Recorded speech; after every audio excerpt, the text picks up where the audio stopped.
나와 있는 여호와의 날입니다.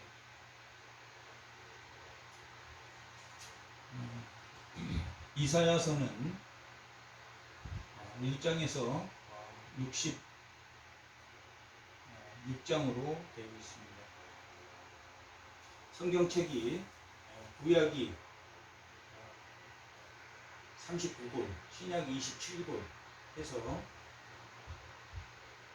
총 66권으로 되어 있는데 마치 구약과 신약이 성경으로 나누어진 것처럼 이 이사야서도 39권, 39장까지는 열방의 하나님, 창조주 하나님에 대한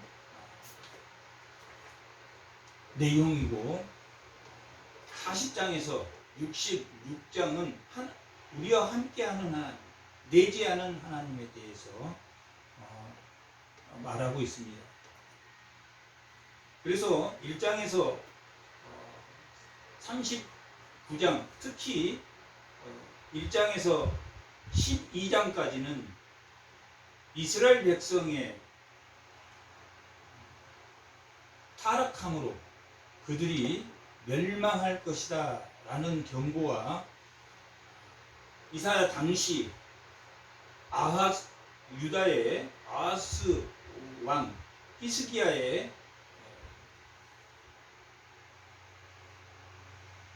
아버지 히스기야의 아버지인 그 아하스 왕 때 가장 물론 그 므낫세 더 부패한 므낫세 왕도 있었지만 이 아하스 왕도 우상과 하나님을 동시에 믿었던 당시가 가장 또한 잘 살았던 그런 시대적 배경을 가지고 있는데 이렇게 1장에서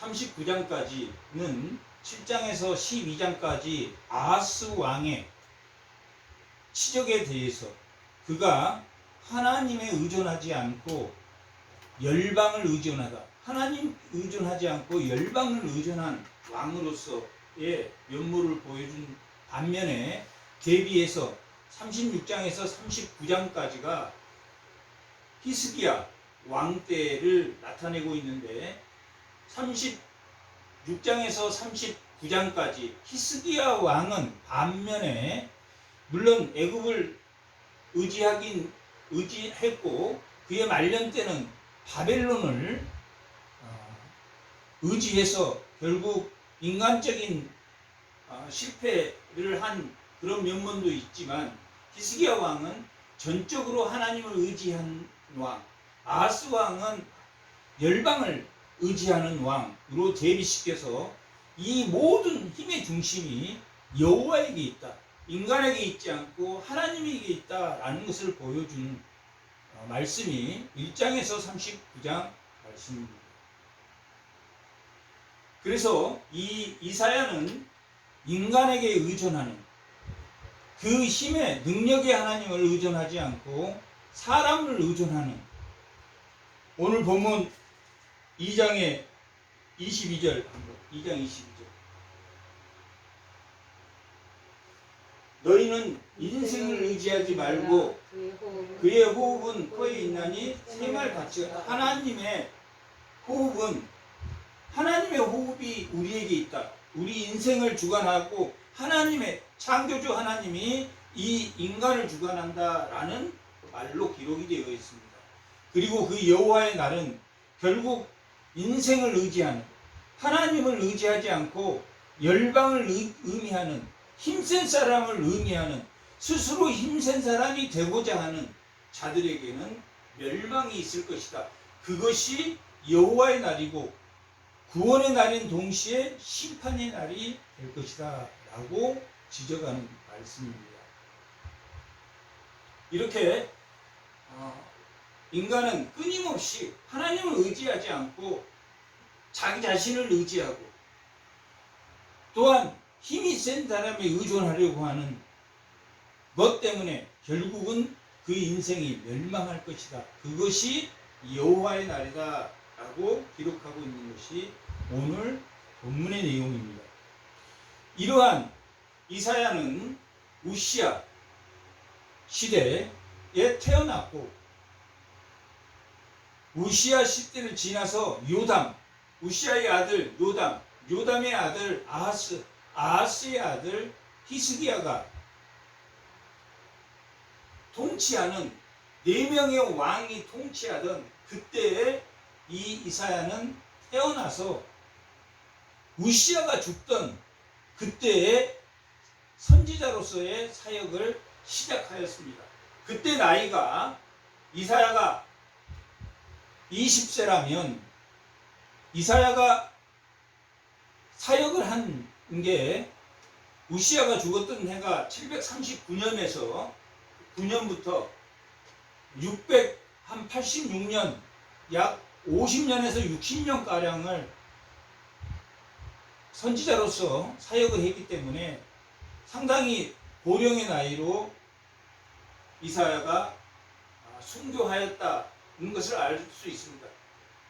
그 유경에 보면 므낫세 시대 때 므낫세 왕이 이사야를 톱으로 두동강이를 내서 죽였다라는 기록이 있으므로 우리가 유경은 믿지 않지만 우리는 이 성경에 나와 있는 것을 정경이라고 하고, 정경보다 조금 떨어진 것을 외경이라고 하고, 외경에서 조금 벗어난 것을 유경이라고 하는데, 유경에 그와 같은 역사적 기록이 있기 때문에 우리가 므낫세, 이사야는 그렇게 순교하였다라는 것을 알 수 있습니다. 이사야의 뜻은 하나님이 구원하신다라는 뜻입니다. 결국 이 이사야의 기록 목적은 뭐겠습니까? 이사야의 이름의 뜻이 하나님이 구원하신다. 그러면 이 이사야를 쓴 목적이 뭐겠습니까? 하나님이 우리를 구원하신다. 열방을 의존한 그들은 멸망해도 언젠가 누가, 가깝게는 고레스가, 40장에서 48장은 가까우게는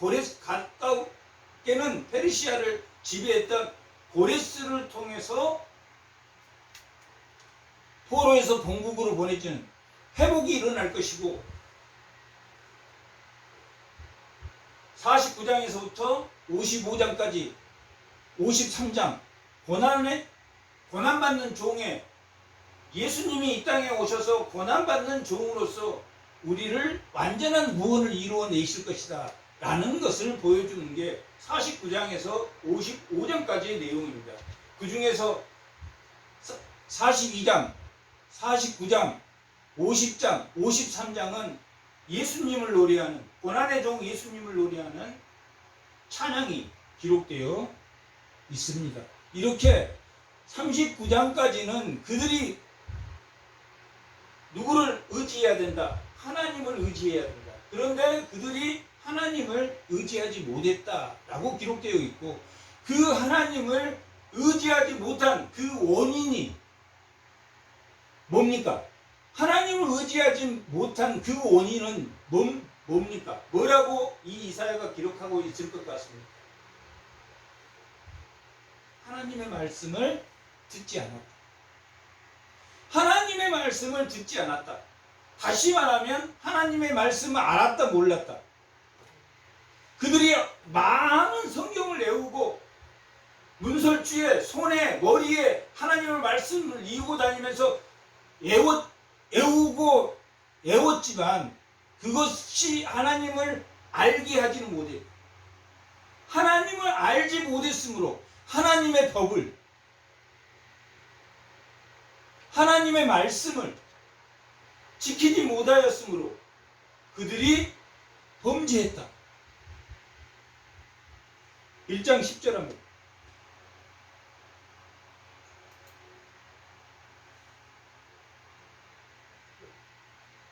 다 같이 읽어보겠습니다. 너희는 소돔의 관원들아, 여호와의 말씀을 들을지어다. 너희 고모라의 백성들아, 관원과 백성, 이스라엘의 지도자나 이스라엘의 백성이나 다 부패했다. 백성들아, 우리 하나님의 법에 귀를 기울일지어다 라고 뭐의 귀를 기울이라고 했습니까? 하나님의 법, 하나님의 말씀을 들을지어다 하나님의 법에 귀를 기울지다. 그들이 하나님의 말씀을 몰랐다. 그렇게 이스라엘 백성이 하나님의 말씀을 묵상하고 외우고 머리에 붙이고 손에 메고 했지만 그들에게 하나님의 말씀을 알지 못했다. 그러므로 그들이 멸망했다.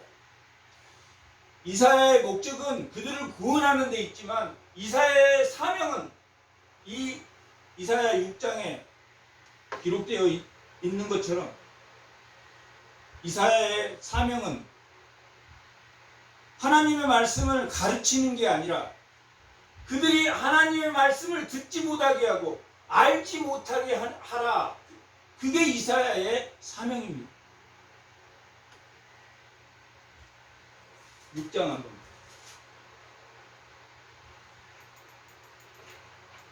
10절 9절 10절 한번 읽어보겠습니다. 이사야의 사명입니다. 여호와께서 이르시되 가서 이 백성에게 이르기를 너희가 듣기는 들어도 깨닫지 못할 것이요 보기는 보아도 알지 못할 것이다. 그렇게 전하는 게 너희가 하나님 말씀을 안다고 하지만 너희가 하나님 말씀을 듣는다고 하지만 너희가 하나님 말씀을 많이 외우고 많은 기절을 외우고 있다 할지라도 너희는 하나님을 알지 못. 그것을 전하는 게 사역입니다. 결국은 너희가 하나님을 모른다. 그러면 이사야의 이름이 여호와께서 구원하신다 라는데 그냥 알지 못해서 너희는 멸망할 것이다 라고 끝나는 게 아니라 누가 오실 것이다. 이 땅에 메시아가 오실 것이다. 구원의 빛 가깝게는 누가 고레스가 포로에서 회복시켜 그들이 멸망한 이후에 포로로 잡혀가고 그 포로에서 회복시켜주는 게 고레스지만 이사야 45장에 고레스가 너희를 회복시켜 줄 것이다 라고 기록되어 있습니다. 그렇지만 완전한 빛으로 그들의 어둠을 깨워줄 분은 누구다? 예수님이다 라는 것을 말하고 있습니다. 알지 못한다. 너희는 결국 이 구약의 시대는 하나님의 말씀을 알고 외우고 해도 너희는 깨닫지 못하고 알지 못할 것이다 라고 고백하고 있습니다. 왜 이들이 하나님의 자녀로 하나님의 백성으로 거룩한 제사장의 나라로 세움을 받았는데 하나님의 말씀과 하나님의 법을 알지 못한 왜 그들에게 하나님의 말씀을 알지 못했다라고 지적하는 그 이유가 있는데 그것이 신앙의 세속화 때문이다 라고 기록하고 있습니다. 누구와 누구를 동시에 섬기는 것입니까? 우상과 하나님을 동시에 섬김으로 하나님의 말씀을 알지만 이사야에게 너 그 하나님도 믿고 우상도 믿는 너는 하나님을 알지 못해 라고 전함으로 그들이 깨닫고 뭐하도록 돌아오도록 전하는 것이 이사야의 사명이었습니다. 보면 1장 11절은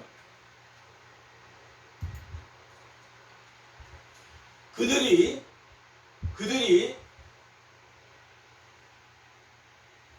예물로 하나님에게 예물을 드렸지만 그리고 그들이 예배를 드렸지만 종회로 안식일로 올삭으로 하나님 앞에는 예배를 드렸지만 또한 손을 들어 하나님에게 기도했지만 예물과 예배와 그 기도를 듣지 않겠다라고 말하고 있는 것은 그들이 그들의 손에 뭐가 가득하다고 하나님 말씀하고 계시냐면 피가 가득하다. 뒤에서는 삶에서 거짓과 교만의 삶을 살면서 하나님이 없는 삶을 살면서 예배로 와서 예배드리고 기도하고 예물을 드릴 때 하나님이 그 예물을 드리는 그 손에, 하나님이 기도 드리는 그 손에, 하나님이 예물을 드리는 그 손에 뭐라고 말하냐면 가증하다. 가증하는 것을 내가 받지 않겠다라고 말하고 있습니다. 그것이 11절부터 17절까지의 기록입니다. 11절 한번 읽어보겠습니다. 여호와께서 말씀하시되 너희는 무수한 재물이 내게 무엇이 유익하뇨? 나는 순양의 번제와 살찐 짐승과 기름에 배부르고 나는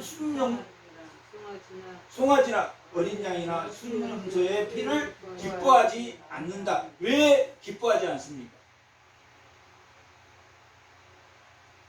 밖에서는 거짓말하고 송사하고 거짓된 그리스도인으로 삶을 살지 않으면서 예배드리러 와서 제물을 드리니까 뭐하고 와서 제물을 드려야 됩니까? 회개하고 드려야 되는데 생활 따로 예배 따로 거짓된 생활에 화인 맞은 거짓된 생활에 젖어 있으면서 예배 드리는 것은 하나님 받지 않겠다. 12절 너희가 내 앞에 보이려 이것을 보이려 오니 이것을 누가 너희에게 요구하였느냐? 내 마당만 밟을 뿐이다. 예배하러 왔어. 예배 드리러 왔어. 하나님 앞에 보이려 왔다. 보이려 왔지만 교회에 마당만 밟을 뿐이다. 뭐 하기 때문에 예배도 하나님 받지 않겠다고 하는 거예요. 그의 손에 뭐가? 피가 가득. 가인의 피, 더러운 피가 가득하면서 주여 주여 주여 앉아서 주여 주여 예배를 드려도 하나님은 듣겠다 듣지 않는다. 듣지 않겠다라고 말하고 당시의 시대에 그랬다. 이 당시 아하스 시대에 그랬다. 수많은 우상의 집을 만들고 상수리나무 밑에서 높은 산에 하물며 제단에까지 우상을 들여와서 모셨던 때가 아하스 시대의 때입니다.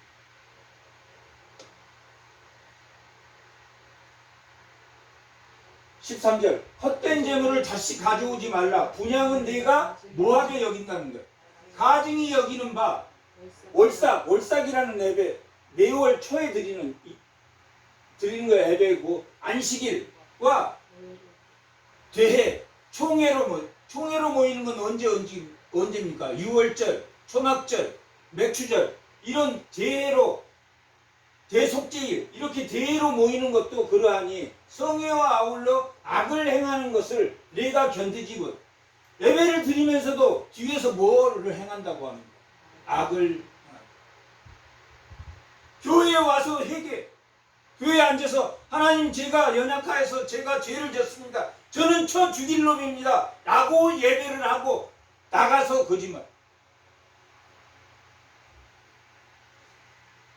회개만 하는 것이 회개만 하면 됩니까? 회개의 열매가 있어야 됩니까? 회개까지 하고 회개를 한 사람이 자기 삶에 가서 동일하게 반복된 거짓말을 해야 됩니까? 안 해야 됩니까? 안 해야 된다. 앉아서 회개하고 기도하고 별 좋은 회개를 다 하고 돌아서서 나가서 거짓말.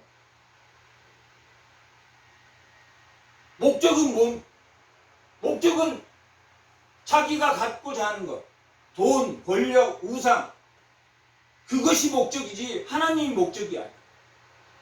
하나님이 가장 먼저인 가장 가까운 삶이 아니라 자기 삶의 다른 목적. 그것이 하나님보다 더 우선인.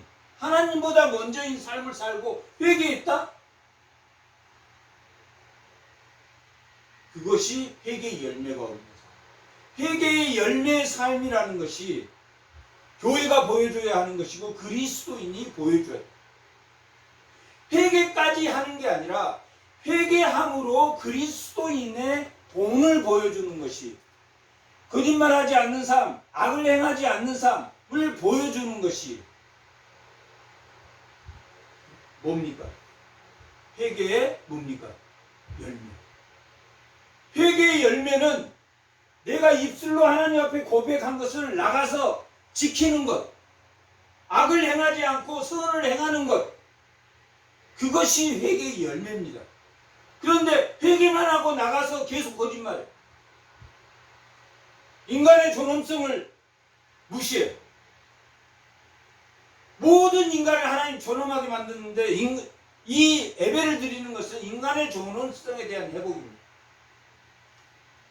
선악과를 따먹고 인간이 타락함으로, 인간이 하나님이 만든 완전 조화로운 인간에서 타락된 인간으로 변함으로 다시 그것을 인간성을 회복하는 것이 출애굽입니다. 가나안 땅에 들어가서 하나님을 사랑하라, 내 이웃을 사랑하는 것이 바로 하나님을 사랑하는 것이다 라고 말하는 것입니다. 자율과 타율에 의존해서 자기 스스로 생각해서 의사결정을 하는 게 아니라 하나님의 말씀의 신념에 따라서 살아야 된다 라고 기록하고 있습니다. 15절은 15절, 너희가 손을 펼 때라는 것은 기도할 때입니다. 이렇게 손을 펴고 기도할 때, 너희가 손을 펼 때 내가 내 눈을 너희에게서 가리고 너희가 많이 뭐하더라도 기도할지라도 내가 듣지 아니하리니 이는 너희의 손에 뭐가 가득함?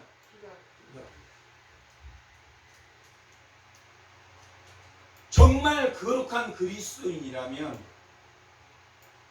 정말 그리스도인이라면, 명목상 그리스도인이 아니라 그리스도인이라면 하나님이 얼마나 무서운 존재라는 것을, 하나님이 얼마나 무서운 분이라는 것을 너무나 잘 알기 때문에 회개의 열매가 일어나, 그 열매가 없을 수가 없다. 그러니까 하나님이 계신 것을 알면서 삶 따로 예배 따로 할 수는 없는 것이다. 우리가 실수를 하고 잘못하고 죄는 진다 할지라도 두려운 하나님을 바라보며 즉각적으로 회개하고 다시 본이 되려고 하는 삶을 살려고 노력하지, 화인 맞은 죄인처럼, 화인 맞았다는 건 뭡니까? 흉터가 생겼어. 흉터가 생겨서 잘못을 하고도 잘못인지를 몰라. 그 화인 맞은. 말이 불도장을 찍어놓으면 그 불도장 찍어놓은 그 자리가 지워지지 않는 것처럼 죄가 습관화되어 있어.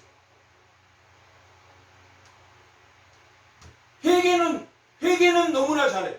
기도도 너무나 잘하고 예배도 너무나 잘 드리고 하나님 앞에 예물도 드려. 그런데 이스라엘 백성들은, 지금 이 시대의 이스라엘 백성들, 우시아가 죽고 나서 요담 시대를 거치면서 아하스 시대, 그러므로 그 아하스 시대에 북의 베가, 북이스라엘의 왕 베가와 아람의 왕 르신이 쳐들어와서 하나님의 막대기 노릇을 하는 것이 7장에 나옵니다. 북이스라엘 베가와 르신이 쳐들어와서 하나님이 아하스에게 너 징조를 네가 나한테 원하기만 하면 내가 너 들어주겠다. 저 르신과 저 베가를 내가 무찔러 달라고 하면 내가 무찔러 줄 테니까 내가 징조를 구하라 라고 말을 했는데, 아하스가 징조를 구했겠습니까? 징조를 구하지 않았겠습니까? 징조를 구하지 않았습니다. 이미 아수르에게 금과 은을 조공을 바쳐서 아람과 북이스라엘이 쳐들어오면 아수르 너희들이 와서 우리를 도와달라 라고 이미 조공을 드렸기 때문에 하나님까지 나설 일이 아닙니다. 하나님이 어떻게 번거롭게 안 나서도 됩니다. 징조를 구하지 않았습니다. 그래서 하나님이 징조를 준 게 한 아이를, 처녀가 잉태하여 한 아이를 낳을 것이니 그를 뭐라고 합니까? 임마누엘이라 한 징조를 주셨습니다.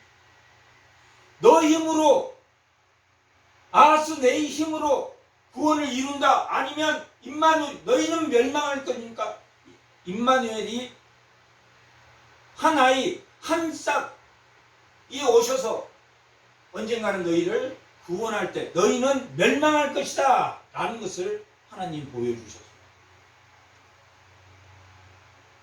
그것은 임마누엘을, 그 아이를 임마누엘이라 하라 하고, 또 이사야가 첫 아들을 낳았는데 스웨알 야습이라는 것은 무슨 뜻이냐면은 남는 자를 두겠다. 남은 자를 두겠다는 것은 뭘 일으키겠다는 뜻입니까? 전쟁을 일으키고,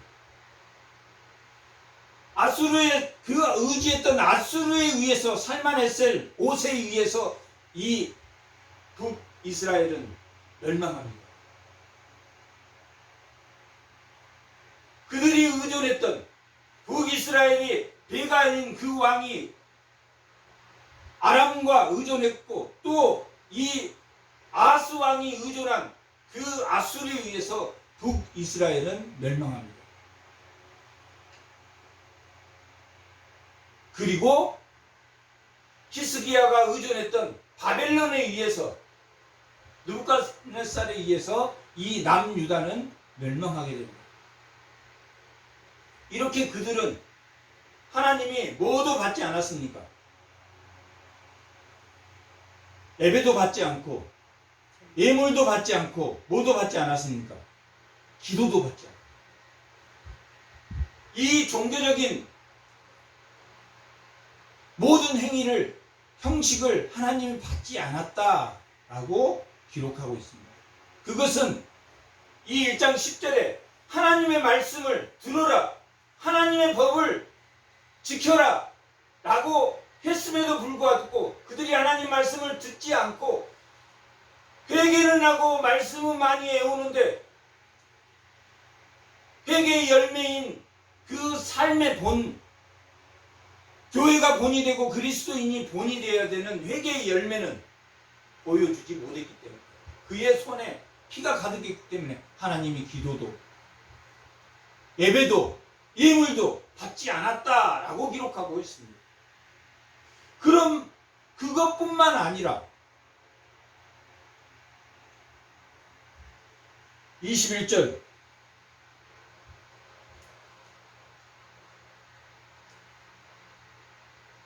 그들이 신앙의 종교적인 오염뿐만 아니라 그들의 신율, 하나님의 법대로 살아야 되는 그 윤리마저 잃어버렸다. 신실한 성읍이 어찌하여 창기가 되었고 정의가 거기 충만하고 공의가 그 가운데 거하였더니 이제는 뭐가? 살인자. 그들은 도덕심마저, 윤리마저, 겉으로 행동했던, 속으로는 피가 가득한 손으로 예배를 드렸던 그들이 더러운 삶을 드러내고 살았다. 눈에 보이게 행동했다. 하지 말아야 될 행동을 거침없이 욕도 하고 소송도 하고 창기와 살인자 같은 행위를 하고 살았다. 라고 기록되어 있습니다. 그 이유는 22절. 내 은은 찌꺼기가 되었고 내 포도주에는 물이 섞였다.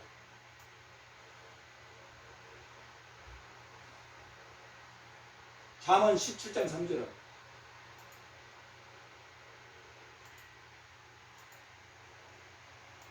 다 같이 한번 읽어보겠습니다.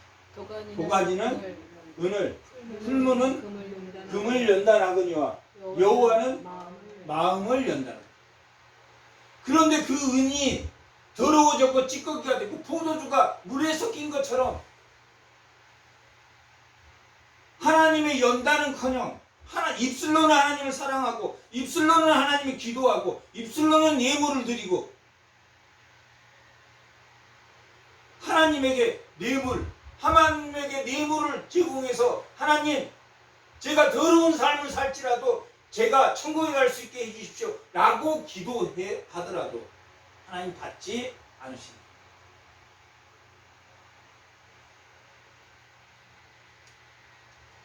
인십 9절은 잠언 말고 이사야 1장 20.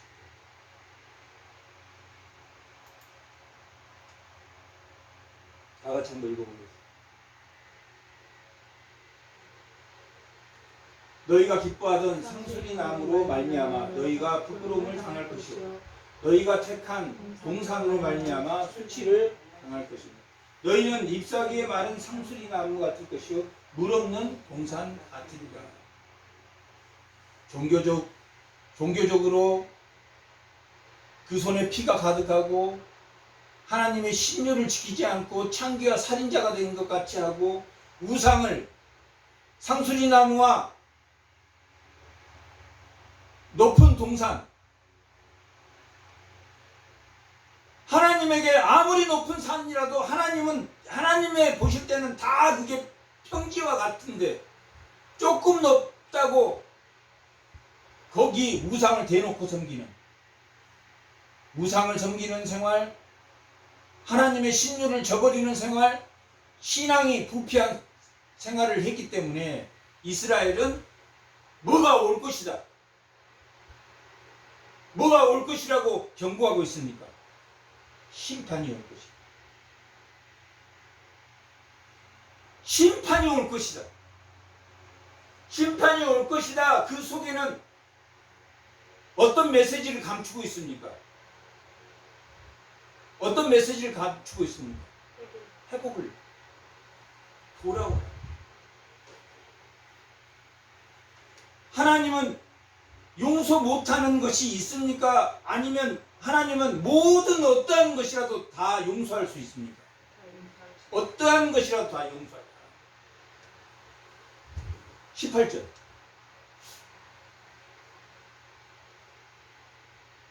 다 같이 한번 읽어. 여호와께서 말씀하시되 오라 우리가 서로 변론하자. 우리가 한번 너희 마음을 서고 너희들이 정말 예배는 예배대로 드리고 밖에 나가서는 너희 스스로의 삶을 사는지 한번 서로 이야기해보자. 너희의 죄가 주홍같을지라도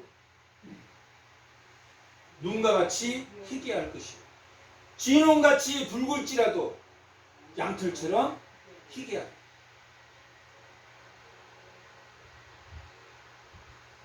어떠한 잘못이 있더라도 뭐하면 돌이키면 회개의 열매를 맺으면 입술로는 회개하고 기도하고 별짓을 다 하는데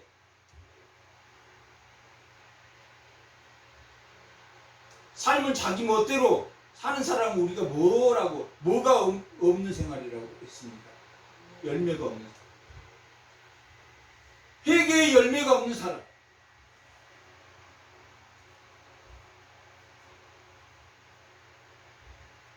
하나님을 경외하고 하나님이 정말 거룩한 분이고 하나님이 두려움과 떨림 앞에 하나님 앞에 선다면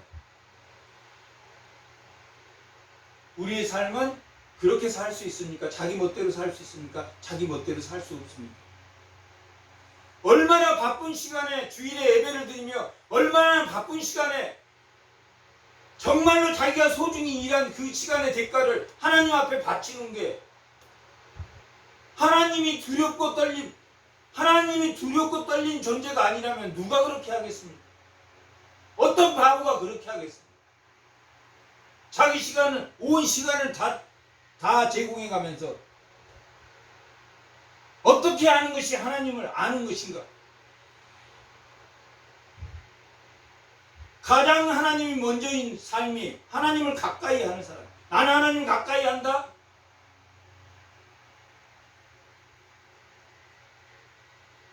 하나님이 가장 먼저입니까?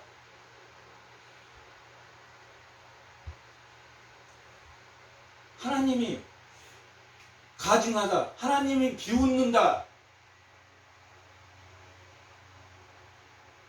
하나님이 비웃는. 오늘 본문에서는 1장 4절. 4절. 전부.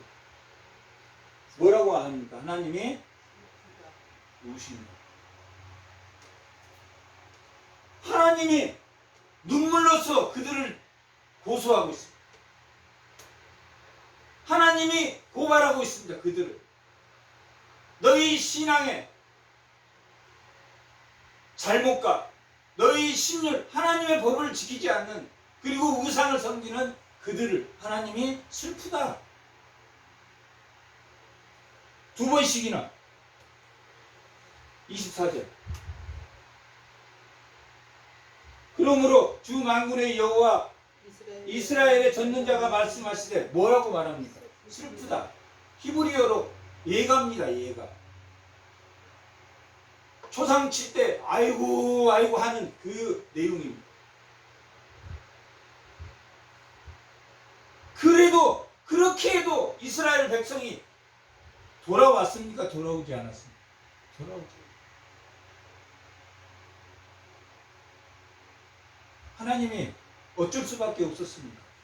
자기 독생자 예수, 자기의 독생자 예수를 죽여서 그 죄값을 치르고 그들을 구원할 수밖에 없었다. 고난받는 종, 독생자 예수 그리스도를 이 땅에 보내시겠다. 42장, 49장, 50장, 53장 고난받는 종의 노래가 나옵니다.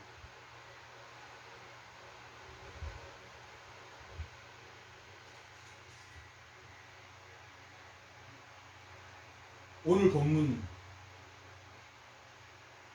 그래서 2장은 그들의 모든 종교와 신앙심을 잃어버린 그들은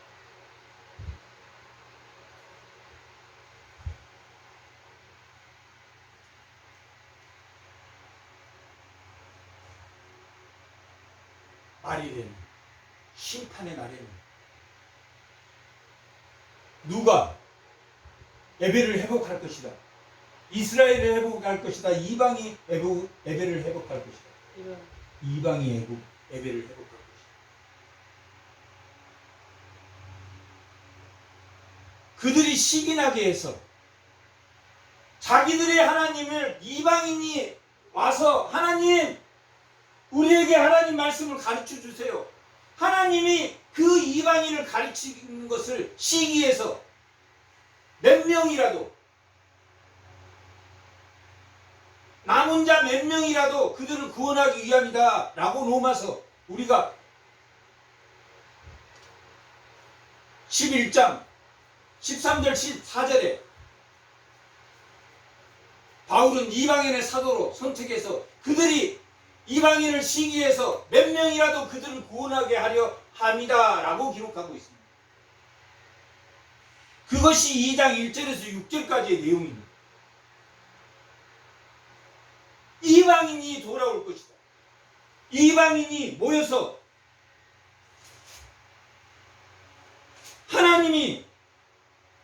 이방인이 모여서 하나님이 우리를 가르칠 것이다.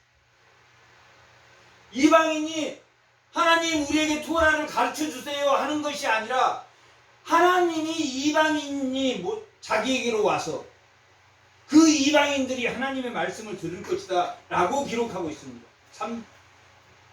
3절 2장 3절. 다 같이 한번 읽어. 많은 백성이 가며 이르기를 오라 우리가 여호와의 산에 오르며, 여기 많은 백성은 이방인입니다. 1절 2절에서 이방인이 하나님에게로 모일 것이다 라고 기록되어 있고, 그 많은 백성이 가며 이르기를 우리가 여호와의 산에 오를 것이며 야곱의 하나님 전에 이르자 그가 그 얘기를, 하나님이 하나님의 길을 우리에게 가르칠 것이다.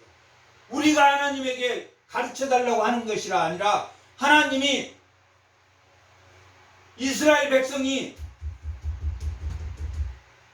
엉망진창으로 사니까 결국 하나님이 이방인을 불러서 하나님의 말씀을 가르쳐 주시다.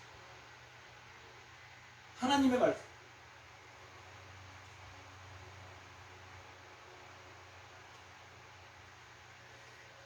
이방인에게 복음을 전하다.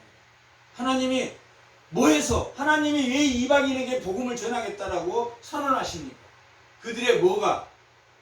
예배 따로, 삶 따로. 오늘날 우리 그리스도인이 예배 따로, 삶 따로, 지금 이스라엘 백성과 다를 게 없는 삶을 살고 있는, 하나님의 이름으로 이스라엘 백성도 같은 삶을 산다. 그러면서도 하나님을 믿는다 그러고.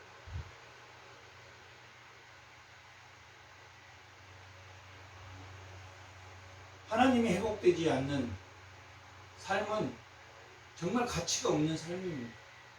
그게 설령 모든 소망들이 다 이루어진다 할지라도 불의 꽃처럼, 연기처럼 조금 더디더라도 회개의 열매가 있는 삶, 그것이 그리스도의 본이 되는 삶입니다.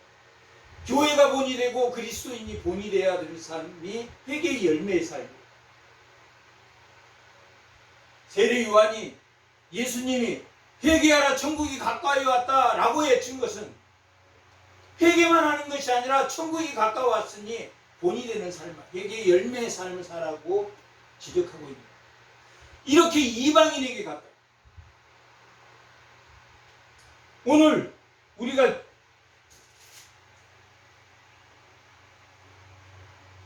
(6절에서부터) (22절까지는) 그날이 올 수밖에 없는, 여호와의 날이 올 수밖에 없는, 임할 수밖에 없는 내용이 기록되어 있습니다. 4절. 결국 이방인이 복음을 전하는 그때 그가 열방 사이에 판단하시며 그 많은 사람을 판결하고, 누구를? 이방인 사이에 하나님이 판단하시며 그 이방 백성을 판결하시고, 우리가 그들의 칼을 차며 칼을 쳐서 보습을 만들고, 그들의 원래 이방인은 무한 백성이었습니까? 칼을 만들어서 경쟁해서 뺏는 백성이었다. 전쟁을 일으키는 백성이었다. 원래는 이방인이.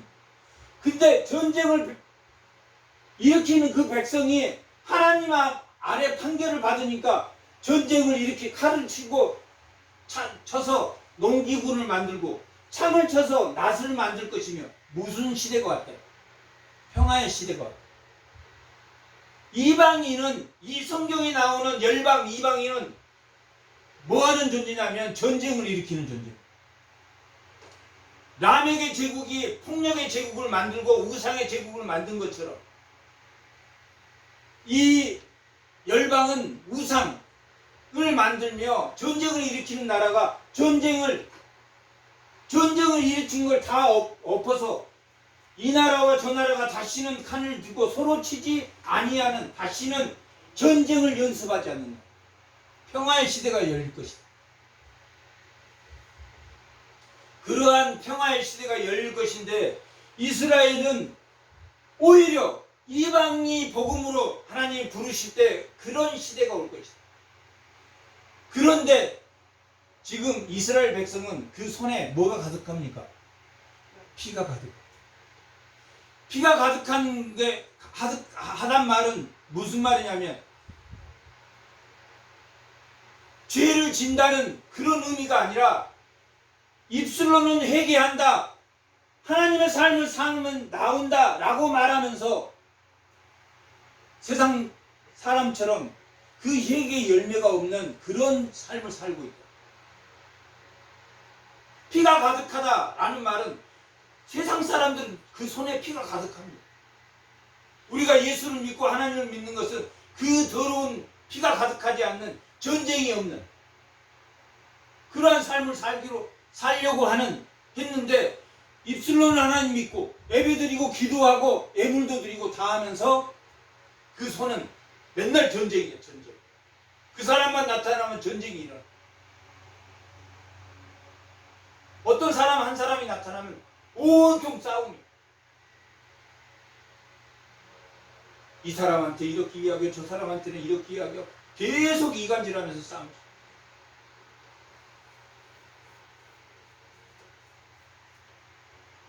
그리고 하나님의 예배드리고 찬송하고 기도하고 나가서 전쟁하고. 하나님의 나라는 전쟁이 있는 나라입니까? 전쟁이 없는 나라입니까? 전쟁이 없는 나라입니다. 전쟁을 할 것 같으면 피해버리는 게 좋습니다. 전쟁을 하려고 마음먹은 사람에게 아무리 좋은 소리를 해도 다 전쟁의 원인거리가 되기 때문에 피하라. 대화를 하지 않는 것이. 대화하지 않는다고. 대화를 하면 더 큰 원인을 만드니까.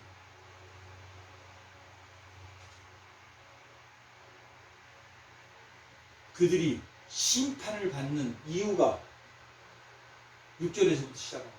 주께서 주의 백성 야곱의 족속을 버리셨으면, 야곱의 족속 피가 가득한 그들을 버리셨으면, 그들의 동방풍속이 가득하고 그들이 블레셋 사람들의 전물치며 이방 사람과 더불어 언약했다. 이방 사람과 언약하고 블레셋의 저물치고 동방의 풍속. 삶은 그렇게 살았다. 실제 그 땅에는 은금이 가득하고 부하가 무수하며 부자가 됐습니까? 안 됐습니까? 가나안 땅에 들어갔을 때 이스라엘 백성이 가난했습니까? 부자였습니까? 물질적으로는 가난했습니다. 마음적으로는 하나님이 함께 했으니까 가장 부유했지만 물질이 없었다. 그래서 그 왕의 시대를 지나면서 은금이 가득하고 보화가 그득했다.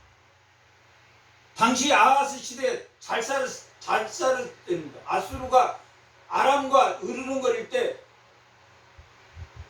이쪽은 아람이 쳐들어오지 않고 평화를 유지하면서 아주 잘 살던 그런 시대입니다.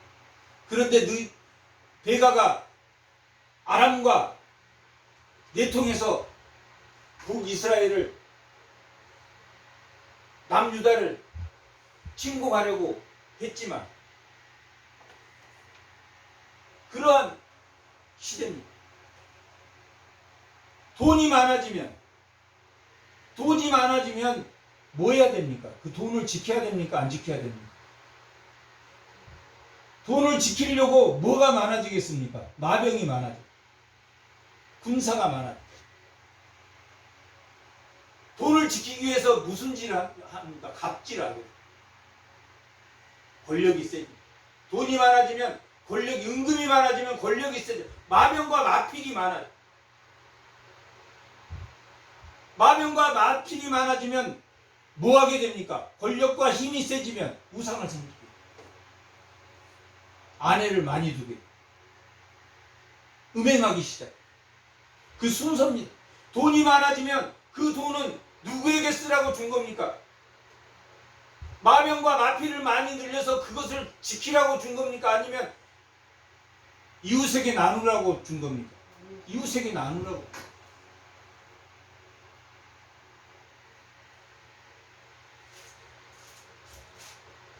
육장 6장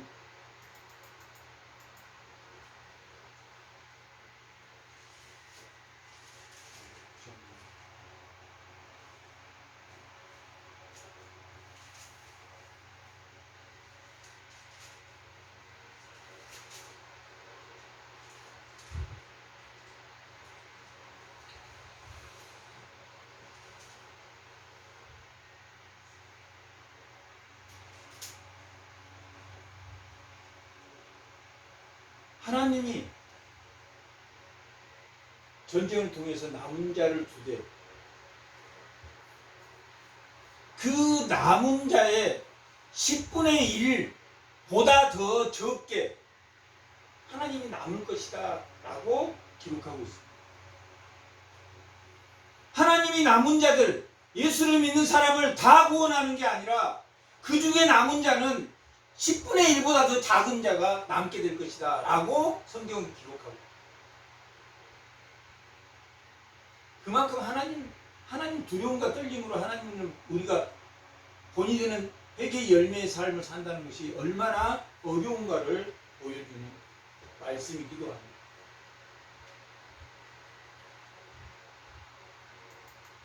팔 절 2장 8절.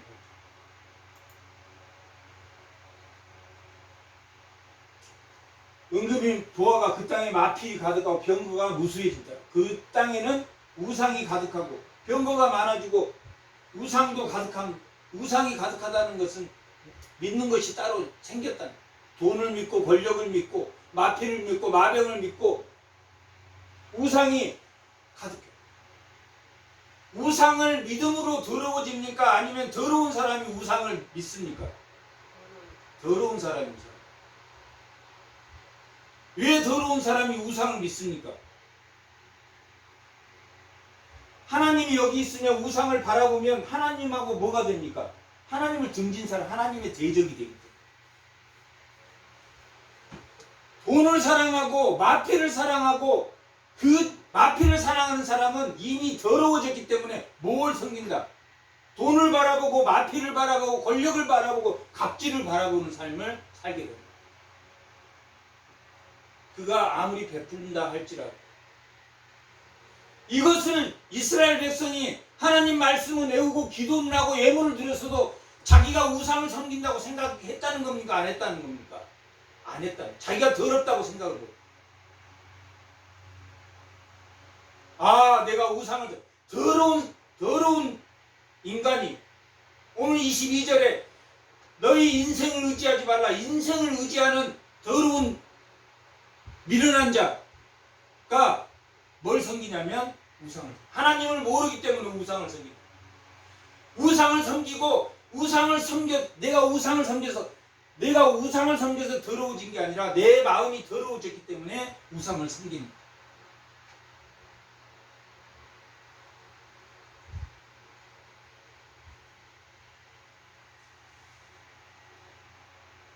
구절 천한 자도 절하며 귀한 자도 높은 자나 낮은 자나 백성이나 굴복하니 그들을 용서하지 마옵소서. 누가? 이사야가 그들을 용서하지 마옵소서 라고 말하고 있지만 이렇게 말하고 있는 것은 그들이 돌아오기를 바라는 내용입니다. 정말로 용서하지 말아달라고 하는 게 아니라 그들이 끝끝내 돌아오지 않으면 그날, 오늘 여호와의 날, 유대인들은 여호와의 날을 뭘로 알았습니까? 예수님의 재림과 예수님의 초림을 동시에 일어나는 날로 알았다. 예수님의 초림과 예수님의 재림 그 사이를 우리가 뭐라고 말합니까? 종말 시대. 종말의 시대다. 예수님이 초림해서 예수님이 재림하기까지 하나님 나라가 점진적으로 왕성해져야 된다. 그런데 이스라엘 백성, 유대인들은 뭘로 알았냐면 초림과 재림이 동시에 일어나는 걸로 알아요. 사두개인과 바리새인들은 신약시대에 초림과 재림이 동시에 일어나서 그 평화의 시대가 오는 줄 알았는데 평화의 시대가 예수님이 왔다고 하는데 평화의 시대가 왔습니까? 안 왔습니까? 안 왔어요. 로마의 여전히 소국으로 살았다.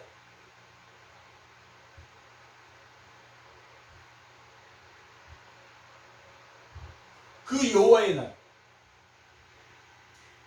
날, 예수님이 재림과 초림이 일어나는 날 10절 너희는 바위 틈에 들어가며 진토에 숨어 여호와의 위엄과 그 광채를 만나게 될 것이다. 여기는 성경에서 여호와는 바위, 여호와는 피난처, 여호와는 도움이시다. 그것은 하나님과의 관계를 나타내는 거야. 하나님이 나와 관계함으로 하나님이 나의 피난처가 되고 요새가 되고 나의 도움이 될 거다.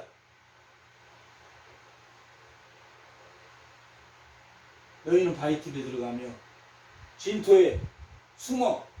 여기서 바위와 진토는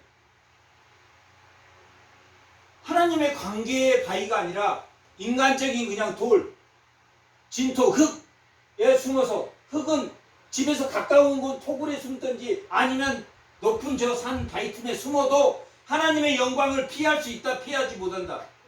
피할 수 없다. 뭐 했기 때문에? 그의 손에 피가 뭐 했기 때문에? 가득했기 때문에. 예배 따로 삶 따로 그렇게 살았기 때문에. 하나님을 두렵고 떨림으로 말 입술로 나는데 열매가 없어. 회개는 하는데 열매가 없어. 그날에, 이 그날은 무슨 날입니까? 여호와의 날. 2장 2절에 나와 있는 말일 여호와의 날. 그날에 눈이 높은 자가 낮아지고 교만한 자가 굴복하고 여호와께서 홀로 높임을 받으시리. 교만한 자, 높아진 자,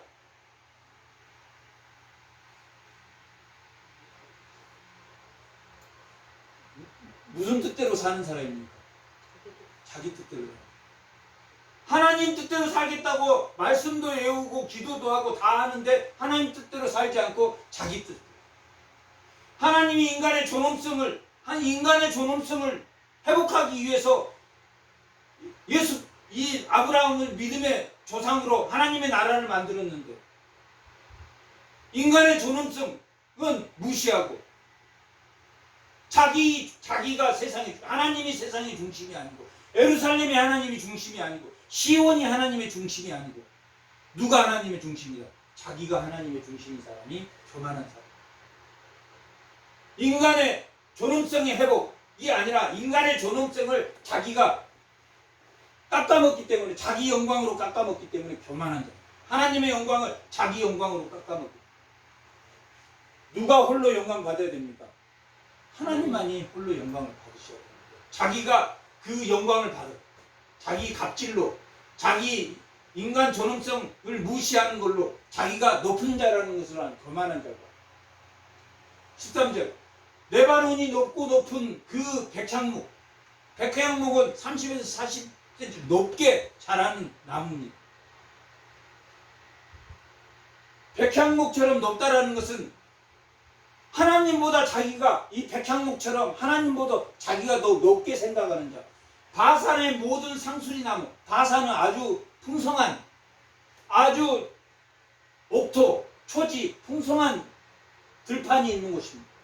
므낫세 반지파가 여기 동쪽에 있었던 그 산, 비옥한 땅. 백향목처럼 높고 자기를 가장 비옥한 사람으로 생각하는 거기에 이런 자들에게 누가 임하겠다?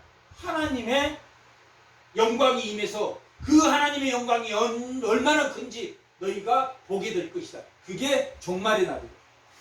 14절 모든 높은 산과 모든 솟아오른 작은 언덕. 뾰족뾰족 나와서 자기가 잘난 척, 자기가 중심이라고 하는 자들. 모든 높은 방개와 모든 견고한 성도, 성벽, 또 다 하나님 보시기에 잘났다고 우쭐대지 말아야 될 그들. 크고 작은 조금만 자기가 요만큼이라도 잘한 거 있으면 자기가 우주의 중심이 되고.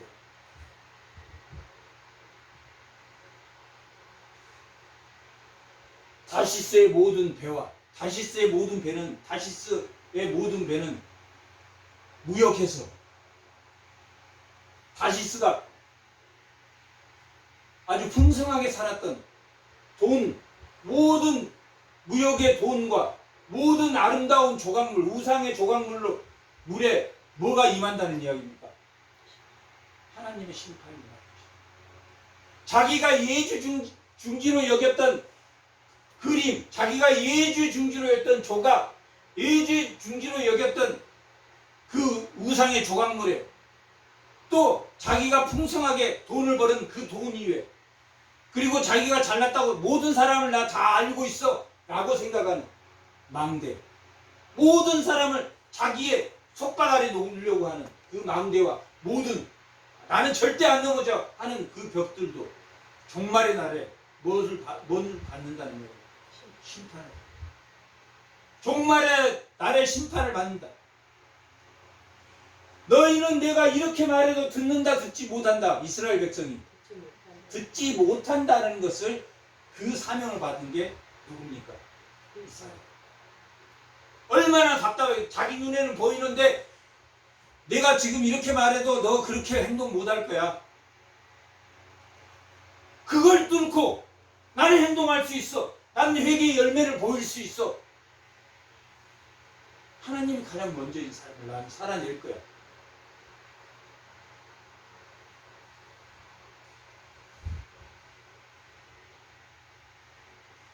(17절) 그날의 자고한 자는 어떤 사람입니까? 자기 자신을 믿는 사람. 자고한 자는 굴복되며, 교만한 자는 낮아지고, 교만한 자는 우주가 자기 중심이다. 낮아지고 여호와께서 홀로 높임을 받으실 것이요. 우상들은 여전히 온전히 없어질 것이며, 언제 예수님이 이 땅에 오신 그 초림과 재림 그 사이에 우상은 완전히 없어질 것이다. 점진적으로 완전히 없어져. 사람들이 아멜과 토굴로 들어가서 여호와께서 땅을 진둔시키려고 일어나실 때 그의 위엄과 그 광대하신 영광을 피할 수 없을 것이다. 사람이 자기를 위하여 경배하려고 만들었던 은우상과 금우상, 그날의 두더지와 박쥐에게 던지고, 가장 가증스러운 동물에게 못과 못, 금과 은, 금과 은이 마병과 마패를 확보하고 자기 그 우상을 견고하게 하는 그것들을 가증히 여기는 동물에게 던질 것이다. 누가? 하나님께서. 아멜과 험악한 바위쯤에 들어가서 여호와께서 땅을 진동시키려고 일어났을 때 그의 위엄과 그 광대하심의 영광을 피하게 돼. 피할 수가 없다라는 말. 너희는 뭘 의지하지 마라. 인생을 의지하지 마라. 왜 인생을 의지하지 말아야 됩니까? 왜 의지하지 말아야 됩니까? 이 인생은 의지할 완전 타락한 인생이기 때문에, 완전 타락했기 때문에 이 인생에 의지할 게 하나도, 오직 누구만 의지해야 됩니까? 하나님만. 그리고 3장은 그들이 의지한 그 인생, 고관들, 그들이 의지했던 높은 권력 있는 자, 그들이 의지했던 화려하게 옷 입은 자, 자기들은 먹을 것이 없어서 죽을 지경일 때 화려한 옷 입은 자에게 너가 우리 왕이 되라. 그러면 그 왕은, 그 사람은 그래 내가 왕이 될게 하는 게 아니라 자기 돈 들어갈까 봐서, 자기가 그들을 도와줘야 되니까 나 왕하지 않을래. 그런 시대 하나님이 그들을 제거하고, 그렇게 된 자, 고관과 백성과 그걸 하나님 인생을 의지하는 사람을 제거하는 것이 3장의 내용.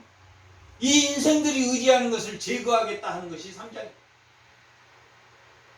그리고 4장의 내용에 오늘 여호와의 날, 그들이 회복되는 그날이 올 것이다. 그렇게 기록되어 있습니다. 오늘 본문이 이스라엘 백성이 손에 피가 가득한 곳, 하나님의 심판이 임할 것이다. 그리고 그 심판이 임할 때 아무도 피하지 못할 것이다. 그러나 하나님은 어떠한 죄도 용서할 수 있습니까? 용서하지 못합니까? 용서하실 수 있고 그들에게 돌아오도록 회개의 기회를 주고 이러한 시대에 이 이사야가 사역함으로 이 시대적 배경을 가지고 있다. 그리고 6장에 이사야가 드디어 소명을 받습니다. 어떤 시대적 배경 속에서 1장과 5장의 시대적 배경 속에서 우시야와 요담과 아하스와 히스기야의 그 시대적 배경을 가지고 그 아무랬던 우상을 섬겼던 그 시대에 누가 소명을 받았습니까? 이사야가 6장에서 소명을 받습니다. 보통 모든 선지서는 소명받은 다음에 사역을 시작하는데 그 시대상이 1장에서 5장까지 이사야가 살았던 그 시대의 풍경을 먼저 그들이 우상을 섬기고 그 암울한 시대에 이사야가 소명을 받았다. 이사야가 소명을 받을 때 하나님이 뭐라 그럽니까? 하나님이 보좌 가운데 나타나서 이사야는 이 암울한 시대에 우리가 이제 망했습니다 라고 성전에서 한탄할 때 하나님 보좌 그 옷자락 가득한 옷자락이 나타나서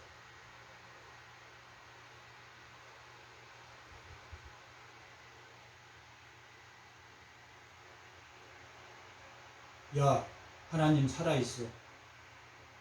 하나님 죽지 않았다.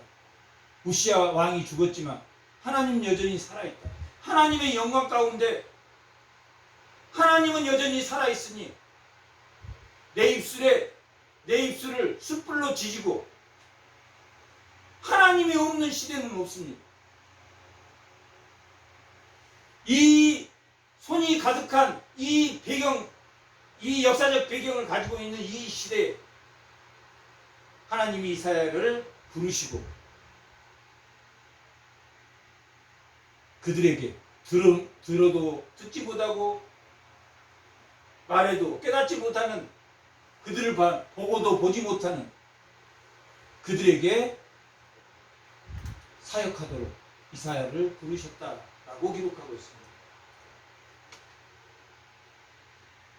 우리 손이 가득할 때 하나님의 말씀 가운데, 예배 가운데, 예물 가운데, 기도 가운데 우리가 함께 할 때 그것이 그 예배로 그치는 게 아니라 그것이 삶의 열매로 나타날 수 있는 우리 모두가 되기를 축복합니다. 아멘. 한번 기도하겠습니다.